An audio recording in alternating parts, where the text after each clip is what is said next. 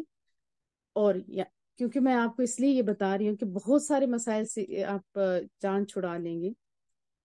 ہمارے پوچھتے ہیں کہ پتہ نہیں سال ثواب کرنا چاہیے نہیں کہ کیوں بھائی؟ قرآن و سنت سے ثابت ہے کیوں نہیں کرنے چاہیے. ذکر مصطفیٰ کیوں نہیں کرنا چاہیے؟ رسول اللہ نے صلی اللہ علیہ وسلم خود کیا، صحابہ کرام نے اجمعین نے کیا، لمحہ لمحہ کیا، صالحین نے کیا، علم والے لوگوں نے کیا. اس کے علاوہ بہت ساری ایسی چیزیں ہیں. آپ کو یقین، علم حاصل کریں گے تو پھر کامیابیاں ہوں گی. تو یقین ہے ہمارے پاس، بے یقینی تو ہے ہی نہیں. آپ کے پاس اگر یقین نہیں تو پھر یہ آپ کا قصور ہے. کیونکہ یہ دیکھیں قرآن کریم کے الفاظ میں یہ نہیں فرمایا لا یراب فی، کہ اس میں شک نہیں کیا جاتا. کیونکہ اس پر شک و شبہ کی گرد اڑانے والوں کی پہلے بھی کمی نہیں تھی، اب بھی کمی نہیں. کوئی بھی شک ڈال سکتا ہے نا ایسی بات. لیکن فرمایا ڈال تو وہ سکتے ہیں نا وہ، لیکن پڑے گا کن پہ اندر؟ جو خود خالی ہوں گے. قرآن تو ایسی چیزیں لا ریب فی، اس میں تو روشن دلائل ہیں، تاریخی واقعات بھی اتھینٹک ہے، پیشن گوئیاں بھی ٹھیک ٹھاک ہیں. اس میں کوئی ایسی چیز نہیں جو بندے کو شک میں ڈالے. ہاں کوئی یرکان کا جیسے مریض ہوتا ہے، اس کو تو ہر چیز پیلی پیلی نظر ہے، آنکھوں سمیت اس کی آنکھیں بھی پیلی، ہر چیز بھی پیلی، تو یہ اس کی آنکھوں کا قصور ہوتا ہے، باقی ہر چیز تو ٹھیک ہوتی ہے. تو یہاں فرمایا لا ریب فی، اس قرآن کریم میں کوئی شک نہیں ہے. ہدن، یہ ہدایت ہے. للمتقین، کس کے لیے؟ جو تقوی اختیار کرتے ہیں، پرہیزگاروں کے لیے. یہ ہدی للناس بھی یاد رکھے، تمام انسانوں کے لیے، لیکن زیادہ فائدہ کون اٹھاتے ہیں؟ جو متقین ہوتے ہیں. اور تقوی، یہ آپ کو پتا ہونا چاہیے کہ نفس کو ہر ایسی چیز سے محفوظ رکھنا جسے ضرر کا اندیشہ، اور لغت میں اس کا یہ معنی ہے، اور عرف میں کہتے ہیں ہر گناہ سے اپنے آپ کو بچانا. اور سادے لفظوں میں کہا جاتا ہے کہ تیرا رب تجھے وہاں نہ دیکھے جہاں سے اس نے تجھے روکا ہے، اور اس مقام سے تجھے غیر حاضر نہ پائے جہاں حاضر ہونے کا اللہ نے حکم دیا. یہ ہوتا ہے تقوی. تو جو تقوی والے لوگ ہیں وہ زیادہ فائدہ قرآن کریم سے حاصل کرتے ہیں. یہ اس کا ریوارڈ سمجھے، جو ہم نے پڑھا تھا نا سورۃ الفاتحہ کے اندر، اہدینا الصراط، جو جنہوں نے ترجمہ سمجھا وہ ہوتے ہیں، ان کو پتا ہوتا ہے ہم نے اللہ سے مانگا تھا اہدینا، تو اللہ کہتے تو اے تم سیدھا راستے مانگنے والو، اے متقین لوگو، تمہارا اس بار یہ ہونا چاہیے. اور اینڈ میں فرمایا تم فلاح والے لوگ. اور قرآن کریم یاد رکھیں کہ طالب علم کے لیے تذکرہ ہے، کامل اولیاء، کامل ولی ان کے لیے تبصرہ ہے. تبصرہ یعنی بصیرت ہے، عبرت کی چیز ہے. اس سے عوام بھی فائدہ اٹھا سکتے ہیں اور خواص بھی فائدہ اٹھا سکتے ہیں. اور کعب بن احبار، ان کا بہت سارے لوگوں نے مجھ سے پوچھا کیا وہ صحابی تھے؟ وہ صحابی نہیں تھے، وہ تابعی تھے. رسول اللہ کے دور اقدس میں وہ تھے، لیکن صحابی وہ ہوتے ہیں جو حالت ایمان میں رسول اللہ کو اپنی آنکھوں سے دیکھا ہو. انہوں نے دیکھا ہوا تو تھا لیکن کلمہ ان کے مقدر میں بعد میں آیا. حضرت عمر علم کی بہت قدر کرتے تھے اور علم والے لوگوں سے باتیں پوچھا کرتے تھے. انہوں نے پوچھا تھا کہ کعب بن احبار، وہ جانتے تھے، بڑا نالج تھا ان کے پاس، بتاؤ تو صحیح تقوی کیا ہے. تو انہوں نے مثال سے سمجھایا کہ اے عمر، کیا تم کبھی جھاڑی والے رستے سے گزرے ہو؟ ہاں میں گزرا ہوں. کیسے گزرے ہو؟ ایسے دامن بچا بچا کے. تو فرمایا یہی تو تقوی ہے، یعنی ہر برائی سے بچتے بچتے اپنے رستے کو سیدھا کرتے کرتے منزل تک پہنچ جاؤ. اور آج دیکھیں کہ ہمارے ہاں بہت پریشانی ہے، جیسے کئیوں کو نفس، اسی طرح شیطان، اور دین والے لوگ بھی کھینچ رہے ہیں. یہ ایک بھی قرآن رکھا ہوا، کسی نے یہ چیز رکھی ہے، یہ غلط ہے، وہ غلط ہے، اور استغفر اللہ بھی تو تانے، اور پتہ نہیں کیا کچھ ہو رہا ہے. اللہ پاک سمجھ عطا فرمائے. تو ابھی تو ہر ایک سے بچتے بچتے ہم نے کدھر جانا ہے؟ آخرت کی طرف، اللہ کی طرف، ایمان کی طرف. پہلی چیز ہے ایمان. حضرت عبیدہ بن جراح تھے، بعد میں ایمان بھی لے کے آئے. ایک واقعہ میں سنا، ایک آدمی آیا، اس نے کہا ایمان نہیں تھا.